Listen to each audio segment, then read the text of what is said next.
muffled, sorry.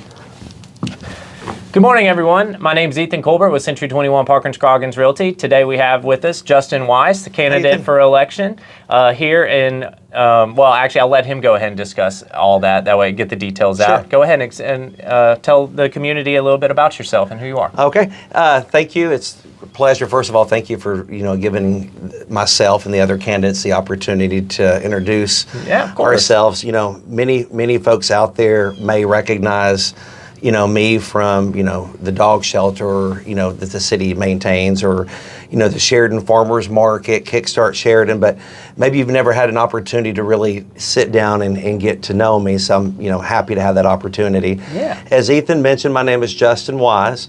I am a sixth-generation resident of Sheridan, which is wild and hard to believe. For me, I did move off, for college and for work for a while, but it was important for me, not only, being a resident here and moving off to get the education and some of the skills, required for, where I'm at now and what I'm hoping, to fulfill with this election, but it was important for me to still stay true to my roots, and what that meant for me was, regardless of wherever I lived, while, pursuing college, while, working, I maintained several relationships, both with civic groups, organizations and nonprofit organizations here in the community that were and still are near and dear to my heart and possibly some of you that are watching this, and continue to come back continuously and be a presence, be a working, a strong force and a presence, here in the community through those organizations. Right. So would you say you've lived here in Sheridan your whole life outside of going out to college?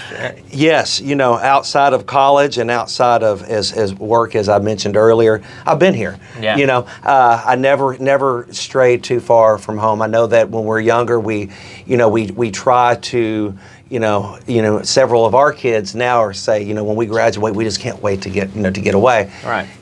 But for me, I left Sheridan when I went to college. I left with the fundamentals of what it means to be a community and what it means to be a contributing, person, family, in this community. For me, that was important, and I'll tell you, Ethan, that of all the places that I've lived over, the last, since college, all those years ago, one thing's true, and I said this the other day to a group, was that it failed, regardless of however far I got away from home. Yeah. I always compared the people in the town that I was in to the people here at home, the people that are the bedrock, and that's every single one of you out there, whether you feel that you may have a voice or not.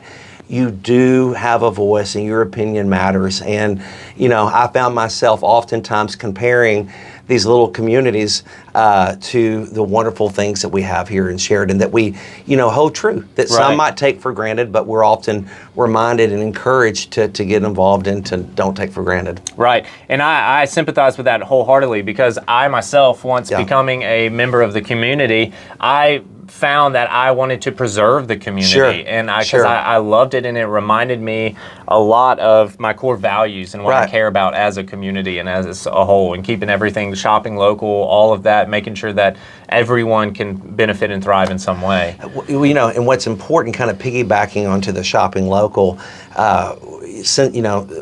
we've seen that those opportunities to get involved, to support local business, to grow, a couple of key organizations that I hope are no stranger and not new to the folks watching at home. But one that's near and dear is the Kickstart Sheridan Incorporated. Right.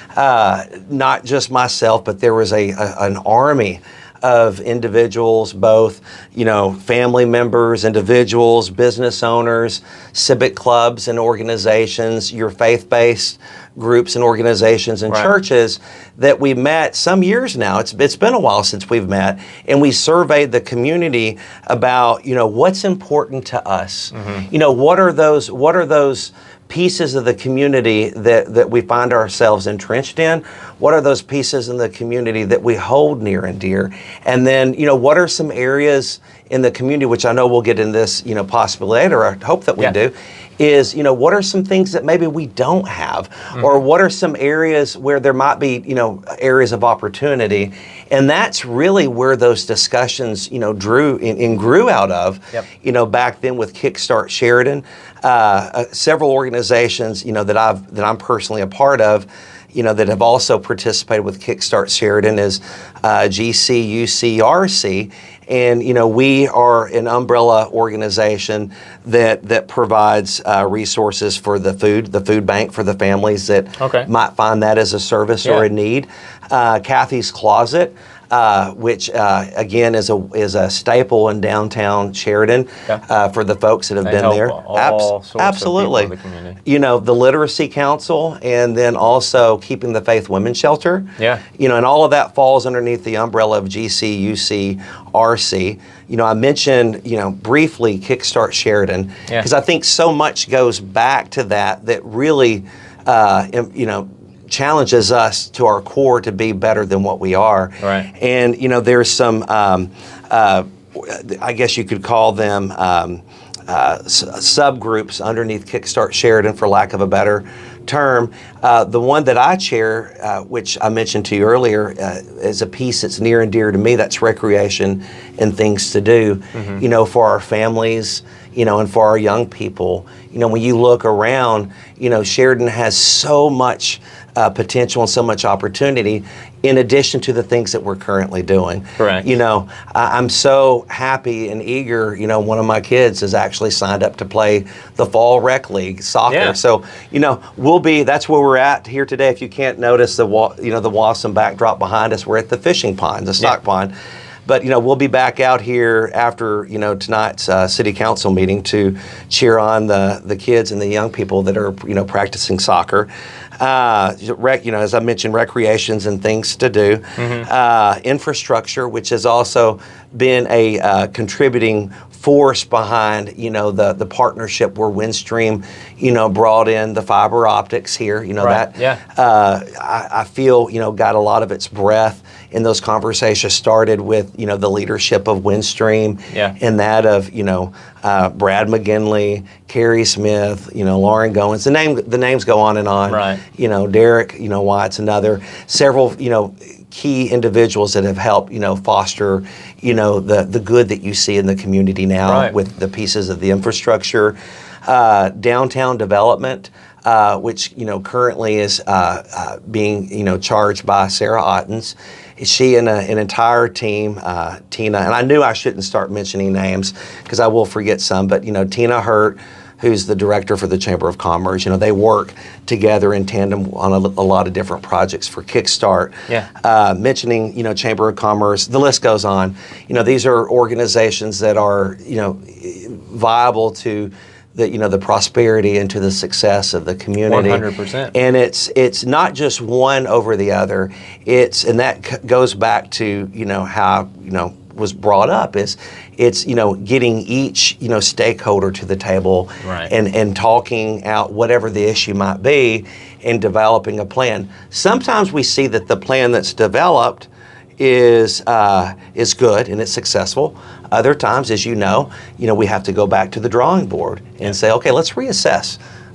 But there's several, key organizations that have been important into, who I am as an individual and to my heart and my core being. Yeah, that's awesome because I was actually you kind of led into my next question, which had been, what are some of the changes that you had seen throughout the community? But you actually just kind of mentioned a good bit right there. Yeah. And that'll kind of relay into my next, we're going to go into the next questions, but that'll be a perfect segue for you to go and talk about your future goals and plans.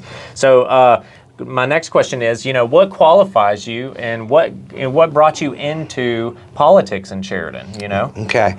Well, I think that's a good question, actually. And so I want to go back for just a moment and think, having grown up in a family that's committed to the community well-being, that's committed to community service, what that means to me is, learning from, not only my mother and my father, but cousins and great uncles that also served this community in some type of, capacity where they, were elected.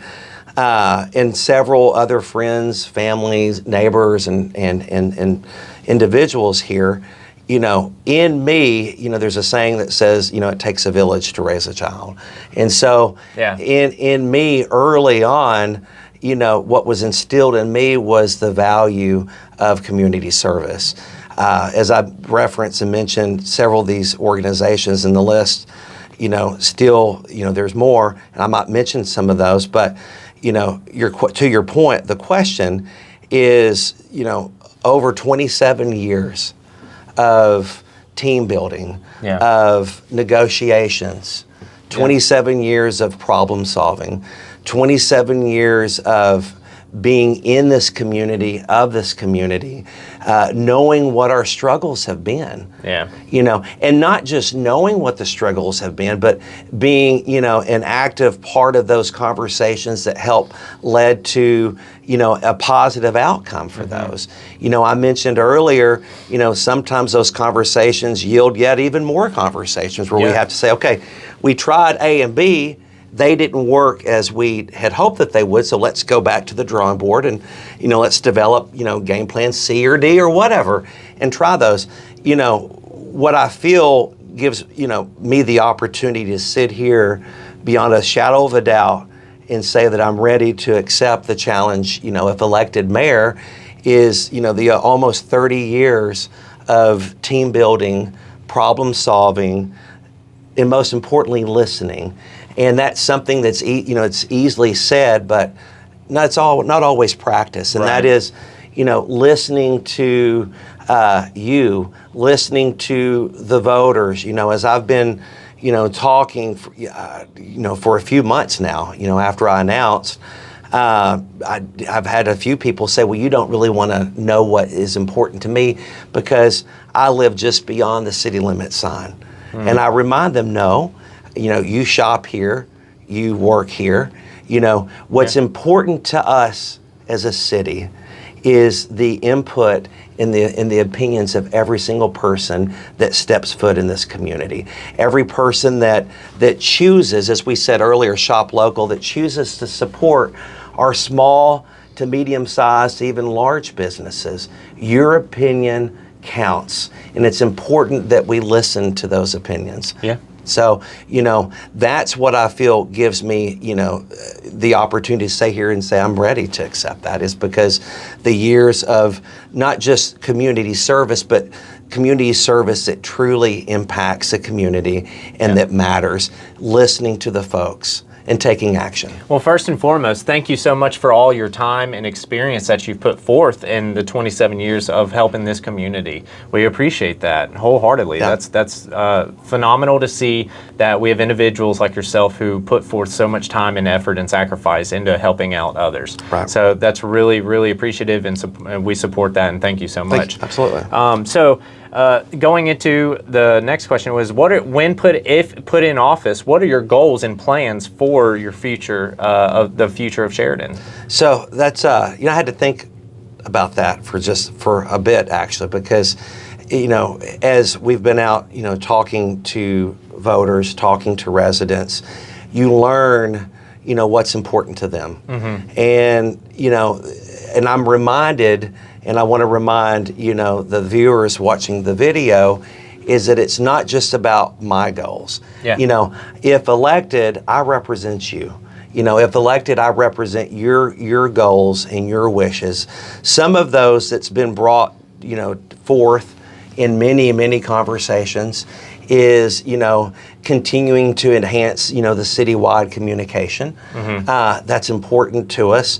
I think that's an opportunity not only to continue, enhancing, but maybe an area of opportunity, as far as, if there are changes to trash, something that some might take for granted, but that's a big deal. Changes in trash pickup, changes in, cardboard recycling, changes in city offices being closed. Fast forward not too long as we're sweating out here, or warm this morning, it's not long that we're going to be, tasked with, street preparation for ice and snow. So communicating those important pieces, and as you said, keeping it current to the viewers, to the residents here in the city. Yeah. That's important. Another piece that's important to me, because it's important to you, it's important to all of us, is code enforcement. Yeah. Now, let's break that down. What exactly is code enforcement? Someone mentioned to me not that long ago that code enforcement's important. And I said, well, what does that mean to you? And I've learned that code enforcement means a lot of different things to a lot of different people, depending on who you ask. So from what I've been able to gather from talking to folks, and it's also things that are, as we mentioned earlier, important to me, is code as it relates to, unkept properties, in and around the city limits. Code enforcement as it means, what does that mean to developers? And what does that mean to builders that are here? Are we, rather than, mandating code to them, are we bringing them to the table? Are we talking to them? Are we working on, again, we're about solutions, right? So it's bringing all of these voices, these ideas, ideologies to the table, and developing a plan that makes sense, so that we can enforce code, so that we can maintain the beautiful city that we have, and in certain areas we can hopefully improve. Right. One of the key aspects to my thinking and my ideology with code enforcement is, let's look at other communities in and around Sheridan for a moment. What are some of these other communities doing that has had a significant impact, or is changing the norm? Look at what they're doing, in Little Rock, for an example. I mentioned moving off for a short time, with school and work. I was extremely involved and instrumental with our downtown neighborhood association when I lived in Little Rock, and we not only task the city directors, which in our case it would be the city council and the mayor, but we rolled our sleeves up and we worked in tandem with them to come up with ordinances that would not only protect property owners' values, but also draw prospective land buyers and property owners into the neighborhood, not only just to raise a family here, but to be proud to invest back into the community. We've looked at, and I've had the opportunity to talk with, mayors of surrounding communities, and I'm continuing those conversations, to see what is it that they do. Maybe they do the same as us, but maybe they do things a tad bit different. And if they do, what are their expected outcomes? Most recently I received, code enforcement ordinances for a community adjoining, right next door to us. And reading through those, I see where they do things a little different. So having those conversations, again, as I've mentioned, or you've seen it on my sign, my motto that's more than just a saying on a sign, is, I want to be a voice for all the people. And what that means is, as we move Sheridan forward, as we continue to grow, as we continue to protect the tax dollars for our residents here, it's important to have those conversations with you, the viewers. Have those conversations, whether they might look like a town hall, or have those conversations, with, during our citywide meetings. But have those conversations, because it's about protecting, the best interests of the city. And the way that we do that is we have to get people input. We have to get them involved. I referenced one in that kind of the backside of that I want to go back to, and that's protecting, people's taxes. It's really easy, and I've learned this, and I'm sure others have learned this too, that as we're out in the community talking about, the great opportunities that we've had as a city, that we've been afforded, we also talk about, ideals of things that might be great to bring here. But at the end of that, and what I challenge every single listener and viewer at home is whether it's me, whether it's any other candidate or a candidate for whatever office, is trust and verify. And as you do your verification process, you want to ask those questions, okay?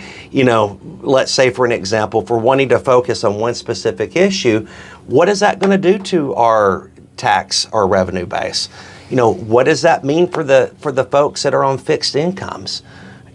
Working in the medical field, and we were talking about that before we started.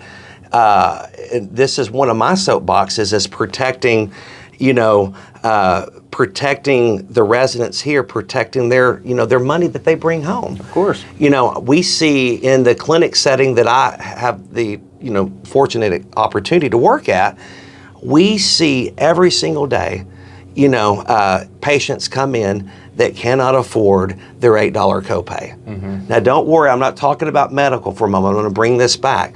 But if these individuals cannot afford an $8 copay, or they have to make the decision, pay my $8 to get my life-saving medications, or put milk in the fridge for the kids, for the or day. bread on the table, how in the world can we think about doing some of the things and then raising taxes on these folks right here at home? There are some other ways that we can maybe approach some of these ideas, but that's why it's of utmost importance to me in protecting the tax dollars for the folks here at home. Good. And one thing, one person can't solve it all for the community. No. It takes the community to be able to voice their concerns in order for the community as a whole to come up with a solution. So, that's what you had said. We can talk about that and go into it for a lot, but we don't have the time. Can I mention one more thing? Go for it. And then we'll move on to the next question. There's one more point that's near and dear to me. Many of you all have read in the newspaper as the city's been taking bids, and you've followed on social media. But as an outdoor enthusiast of parks and recreation here at the community center, another piece that's important is being able to connect points of interest, which, our committee through Kickstart with Recreation and Things to Do, we've done good at that so far, but continuing to expand on connecting the points of reference that we have here in the city by way of bicycle paths and sidewalks. And I'm very proud and excited that the city, in partnership with the state, Kickstart Sheridan, and I believe even the school district, funded some money into connecting the two campuses down High Street with a sidewalk, but also starting one of a two-part or two-phase project with connecting downtown Sheridan to the community center here. So I just wanted to mention that. Yeah, and that's a great idea too, because on the other side here, I know y'all can't see, there's a what's called Oak Tree Ridge subdivision, and it would benefit a lot of the community there if there was a path that the families over there could just come straight over here, take their dogs and so forth and so on. So I like and I see that that's in the minds of the people here. That's something that everyone can benefit and prosper from. So I like to see that that's being implemented and hopefully coming to fruition at some point. Absolutely. But let's go ahead and go into your next question. Okay. So are there any concerns in the community that affect or that have been brought to your attention as well? Will this be a two-parter? As well as have there been any issues brought to your attention that don't affect you personally? So anything that is an issue in the community brought to your attention that does or could potentially affect you, as well as another problem that is brought to your attention in the community that doesn't personally affect you. So good. Those are both really good questions, and I'm going to break those down. The first part of that, some issues that have been brought to my attention from a wide variety of groups, families, individuals have expressed, concerns with code enforcement. That's why I mentioned that earlier. When you have property owners whose property values, and we talked about this before filming, whose property is being impacted, whether it be for the good or for the worse, we have to look at those. We have to be the voice of, problem solving and solutions. So, tackling the code enforcement, that's what prompted me and motivated me to, rather than it just being a talking soundbite, but actually pick up a phone and call mayors in surrounding communities, visit, with, councilmen and women and city directors in these other communities and see, okay, what are they doing? Is it making a positive impact? Is it making a difference? So, code enforcement's, one. Another is safety. And while we here at Sheridan, do enjoy, a low crime rate, compared to other places in the community, there are still pieces of safety that is important to us all. And that is, neighborhood crime watch, which, we still see those signs up, but not just with crime, but also safety as it relates to our kiddos walking home, after school, seeing them, walk in the highways, in the roadways. Cars speeding by. I know. That's another reason why, it's important to me that we see the sidewalk, expansion connecting downtown to here done. Any given day, you can drive your vehicle down the highway, called Rose Street South Rose Street here, and you see families in the bicycles on that short. Have you ever ridden a bicycle on that shoulder? I haven't personally ridden a bicycle on it. I have. Really? And it's scary when you think, you're riding proper, you've got your helmet on, you're in the right lane that you should be on the correct side, and you're still just feet away from a log truck. All it takes is one person not to pay attention. It's exactly. Either way, either, someone on a bicycle or walking a dog or in a vehicle. So it's important to continue to expand upon, those areas of safety and what that means.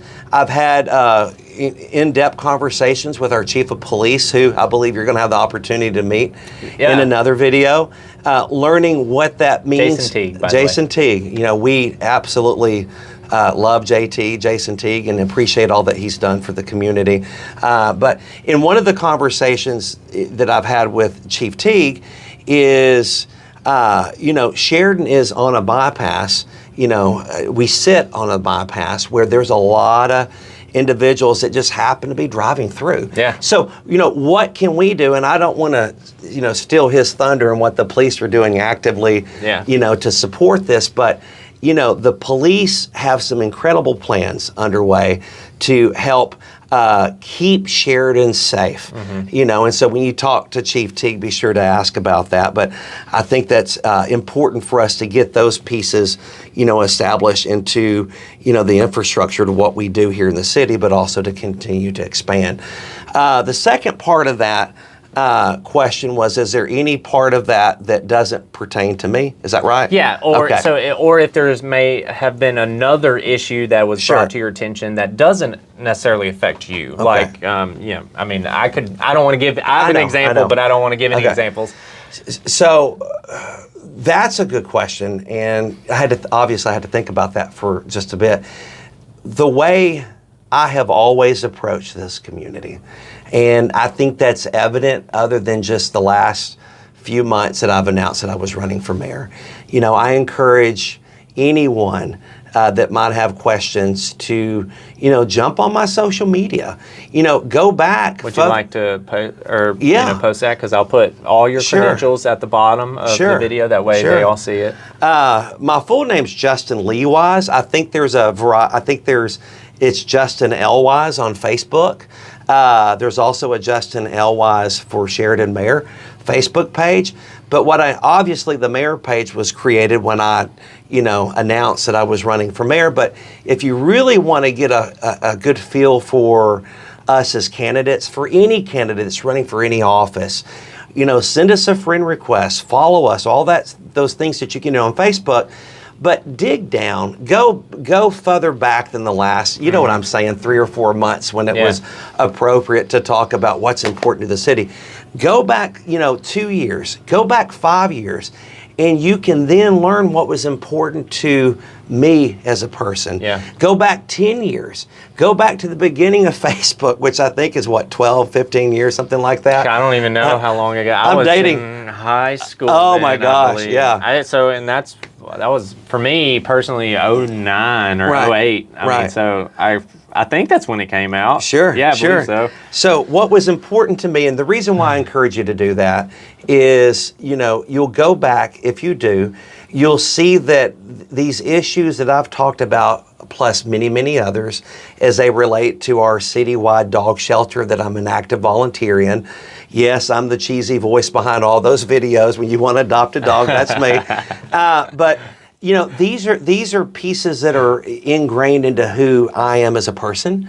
These issues and other issues are a part of my fiber in my being. Yeah. And so when you asked me that question, my quick response is, well, no, because if it's an issue that's impacting any of our residents, guess what? It's an issue that either that I've had to deal with by way personally experience, or it's an issue that I have most certainly talk to someone. Run into. Again, back up, not just in the last 3 or 4 months, but back up a year. Yeah. The issue with cardboard, I mentioned that earlier. Tackling that means, putting those announcements out on social media, making sure that we're consistent in our communication, in social media, making sure that the residents in town know what those expectations are, making sure that they have a voice to where, they have an opportunity, a platform to share those important issues. So, the long story short is no, because if it's an issue for any resident of this town or this community, it's an issue for me. And that's why I'm committed, working as you might see, behind the scenes, day, nights, weekends, when it's not the popular thing to do. That's how I was raised. I mean, I can remember, being, and I'm going to tighten this up here in just a moment, but I can remember being, 14 and 15, and there were 100 other things that I, as a teenager, wanted to do. Go to a dance at the school, go to a birthday party out here at the recreation center. But my family, and moreover, this community instilled in me the value of community service. And what that meant was, if it's important to a person, it's important to us. And so, weaning my teeth, literally, going around and picking up a little elderly shut-in lady's trash that got missed on trash pickup on Christmas Eve because she got that piece of the communication wrong. And then taking that trash in our personal vehicle, my parents' minivan that we had at the time, that's what it means to care. And that's what it means to be a service leader for this community. So, your issue is my issue. And that's why, I encourage you to reach out and to make contact. Let's go have coffee. Let's have a conversation, and let's talk about these and other items that are of interest to our community. Awesome. Well, thank you so much for your time, Justin. And I want to go ahead and give the viewers your credentials if they want to get in contact with you. Let's do it. So go ahead, and if you would, let them know, how to get in contact with you. I'll put it on the screen for you. Okay. Again, my name is Justin Lee Wise. You can find me on Facebook by searching Justin L. Wise. I believe my profile picture is of a headshot from some community work that we did in the way of medical, dental, and ophthalmology to some veterans that were in need back then. You can find me there. My Facebook mayoral page is Justin L. Wise for Sheridan Mayor. I do strive to post on most, as frequently as I can, or at least post it over to my personal page and then share it over to my mayoral page. My mailing address for those, and yes, I have received, questions and comments and cards and words of encouragement from many, many, many of you. My mailing address is my residence. You don't have to give all that. It's okay. We'll give your email. Okay, your email. There you go. Yeah. Email address is Justin Wise Online. Let me spell it for you. JustinWiseOnline. JustinWiseOnline@gmail.com, or my mobile 501-786-9915. Awesome. Thank you so much. And this is Ethan Colbert with Century 21. Please make sure to go cast your vote and come get in contact with me for any of your real estate needs. Thank you, guys. Yeah, thank you so much and have a great day.